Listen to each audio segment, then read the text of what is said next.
Now watch. Jesus gets up, rebukes the wind, stills the waves, and he says, what is wrong with you? Do you still have no faith? You know what these boys did that was the problem?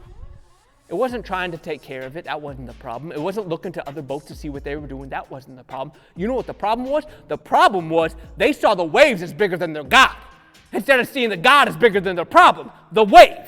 Feel me? They came telling their God all about their big problems instead of telling their waves about their big God. That's what some of us get hung up on. That's what some of us, we lose in that life in. We telling God all about these big problems we got instead of realizing that our God is bigger than any wave. With a word, he can calm everything down. He created it. He controls it. Why can't he? Your God is big. Quit viewing him as a little one. He's huge. He can do anything and everything. He's the Alpha and the Omega. He is the one in charge. And these boys come crying about their problems. And he says, where's your faith? I said, we're going to the other side. I'm bigger than what's happening in your situation. Start believing it. And I think he's telling the same message to us today. What you whining to me for? Remember, Moses got rebuked to this. When they're getting ready to cross the Red Sea, he didn't know they were about to cross. They had an enemy coming to their backside, and they had nowhere to go on their front side. And all of Israel turns against, and Moses comes crying to God, and God said, what you crying for? Raise your hands and walk forward.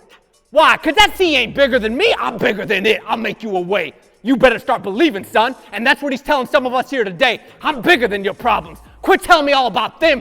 Start telling your problems all about me. Take your stand in faith. I will get you through. Why? Because I promised I would. I said I'd never leave you nor forsake you. Quit viewing me as a little God, and you start believing me as a big God, the only God, the one that saves, the rock, the redeemer, the savior. That's who I am. Start believing as it.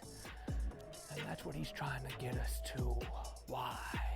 Because we're allowed to know him as such. Think of the life that changes from whimpering about the problems that come our way to standing firm on the foundation of Jesus. Ain't that what he told us to do?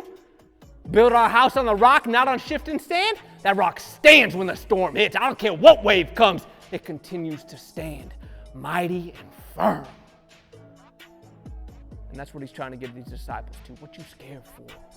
Do you still have no faith? I'm big, boys. With a word, he calms them waves. They thought they were big because they about to topple a ship. They don't even know what big is yet.